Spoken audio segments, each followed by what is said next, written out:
Oke, hai, berjumpa lagi kita di dalam channel ini. Oke, pada hari ini apa yang admin ingin kongsikan kepada anda semua berkaitan dengan isu-isu terkini dan tergempar dan panas pada hari ini, di mana isu ini baru saja admin dapat dan admin akan kongsikan kepada anda semua. Ianya berkata, saya tidak akan bertolak ansur dengan segala kecuaian yang meroboh dan merosakkan negara selama ini.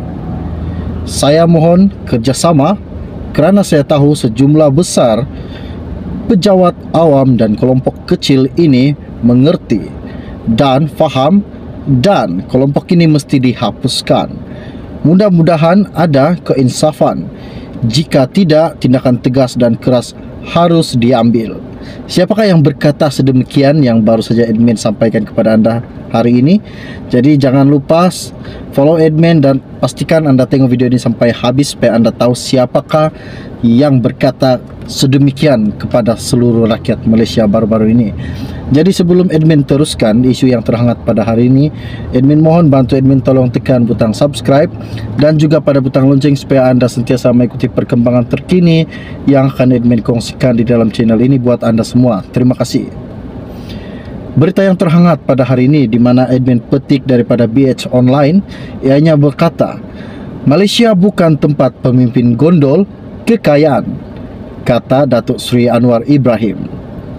Kerajaan akan terus memperkasa usaha untuk meningkatkan lagi keyakinan pelabur luar dengan mengamalkan tadbir urus yang baik dan menjadikan Malaysia bebas rasuah.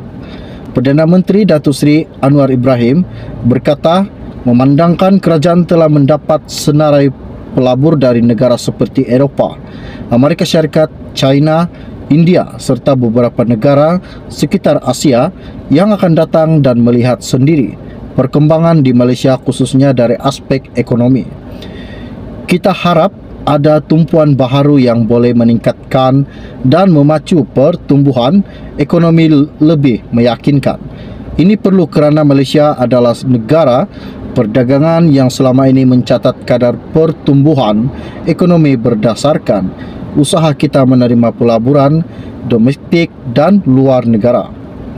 Selain kestabilan politik dan tadbir urus yang baik, langkah lain yang harus diambil ialah dengan usaha mempercepat proses kelulusan dengan menjamin bahawa Malaysia ini bukan tempat pemimpin-pemimpin menggondol kekayaan, bukan mencari hela menerima komisen, katanya beliau.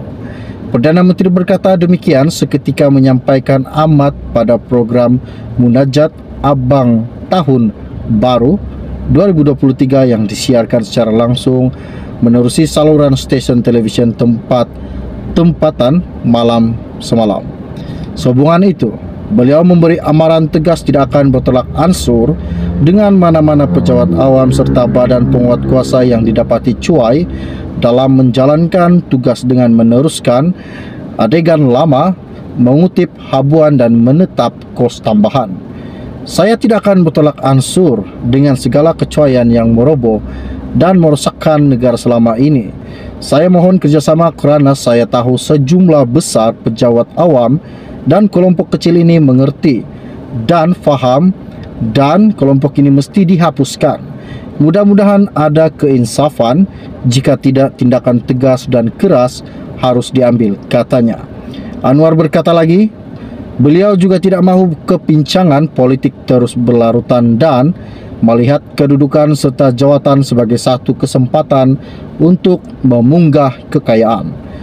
Saya disinggung serangan yang mengatakan seolah-olah kami dalam kerajaan terpalit. Dalam hal-hal sedemikian, saya nak sebut bahawa sikap kita jelas. Badan penguat kuasa diberikan sepenuhnya untuk memantau, katanya beliau. Anwar turut mengingatkan juga agensi kerajaan supaya mengamalkan budaya kesederhanaan dan mengelakkan perbezaan.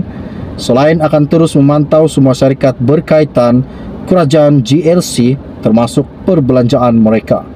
Selain itu, Perdana Menteri tidak mahu slogan ajakan paradigma yang sering dilaung-laungkan tidak diterjemah dengan sebetulnya, terutama dalam aspek pembangunan yang melibatkan kesejahteraan rakyat di peringkat akar umbi. Kita akan dengan terus pembangunan tetapi jangan kita remehkan, jangan abai nasib dan kedudukan mereka di peringkat bawah. Itu konsep pembangunan yang tertera dalam Al-Quran. Konsep pembangunan fisikal tidak boleh terlepas daripada nilai hidup, akal dan ketawaan, katanya. Sementara itu, bagi menangani isu perkauman sempit dan agama yang menghukum tanpa berlandaskan fakta, Perdana Menteri berkata juga kerajaan perpaduan akan memperhebat aktiviti imara, pengajian dan latihan di masjid-masjid bagi anak muda.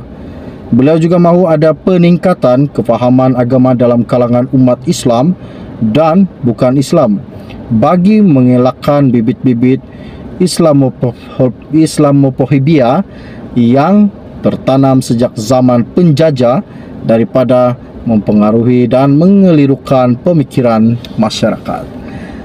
Perdana Menteri Datuk Seri Anwar Ibrahim berkata memandangkan kerajaan telah mendapat senarai pelabur dari negara seperti Eropah, Amerika Syarikat, China, India serta beberapa negara sekitar Asia yang akan datang dan melihat sendiri perkembangan di Malaysia khususnya dari aspek ekonomi.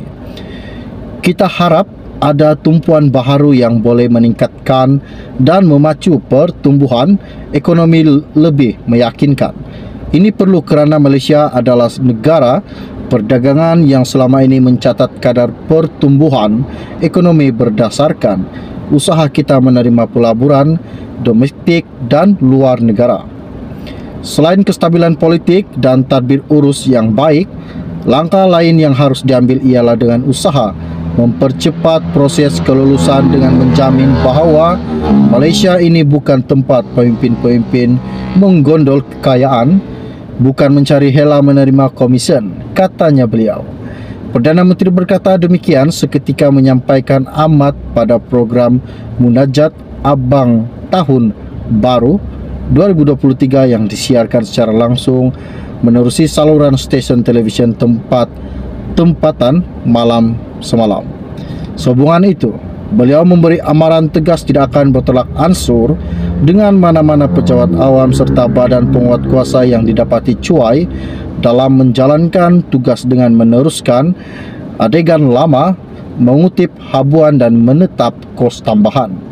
Saya tidak akan bertolak ansur dengan segala kecuaian yang meroboh dan merosakkan negara selama ini. Saya mohon kerjasama kerana saya tahu sejumlah besar pejabat awam dan kelompok kecil ini mengerti dan faham dan kelompok ini mesti dihapuskan. Mudah-mudahan ada keinsafan, jika tidak tindakan tegas dan keras harus diambil, katanya. Anwar berkata lagi, beliau juga tidak mahu kepincangan politik terus berlarutan dan melihat kedudukan serta jawatan sebagai satu kesempatan untuk memunggah kekayaan. Saya disinggung serangan yang mengatakan seolah-olah kami dalam kerajaan terpalit. Dalam hal-hal sedemikian, saya nak sebut bahawa sikap kita jelas, badan penguat kuasa diberikan sepenuhnya untuk memantau, katanya beliau. Anwar turut mengingatkan juga agensi kerajaan supaya mengamalkan budaya kesederhanaan dan mengelakkan perbezaan, selain akan terus memantau semua syarikat berkaitan kerajaan GLC termasuk perbelanjaan mereka. Selain itu, Perdana Menteri tidak mahu slogan ajakan paradigma yang sering dilaung-laungkan tidak diterjemah dengan sebetulnya, terutama dalam aspek pembangunan yang melibatkan kesejahteraan rakyat di peringkat akar umbi. Kita akan dengan terus pembangunan, tetapi jangan kita remehkan, jangan abai nasib dan kedudukan mereka di peringkat bawah. Itu konsep pembangunan yang tertera dalam Al-Quran. Konsep pembangunan fisikal tidak boleh terlepas daripada nilai hidup, akal dan ketawaan, katanya. Sementara itu, bagi menangani isu perkauman sempit dan agama yang menghukum tanpa berlandaskan fakta, Perdana Menteri berkata juga kerajaan perpaduan akan memperhebat aktiviti imara, pengajian dan latihan di masjid-masjid bagi anak muda. Beliau juga mahu ada peningkatan kefahaman agama dalam kalangan umat Islam dan bukan Islam bagi mengelakkan bibit-bibit Islamophobia yang tertanam sejak zaman penjajah daripada mempengaruhi dan mengelirukan pemikiran masyarakat. Isu ini sangat menggemparkan pada hari ini, di mana baru-baru saja admin dapat yang admin kongsikan kepada Anda semua. Jadi setakat itu saja info ringkas yang admin ingin kongsikan kepada Anda semua pada hari ini. Jadi bagi yang belum subscribe, jangan lupa bantu admin, tolong tekan butang subscribe dan juga pada butang lonceng supaya Anda sentiasa mengikuti perkembangan terkini yang akan admin kongsikan di dalam channel ini buat Anda semua. Jadi setakat itu saja dari admin pada hari ini. Salam jumpa dan salam kenal. Bye bye.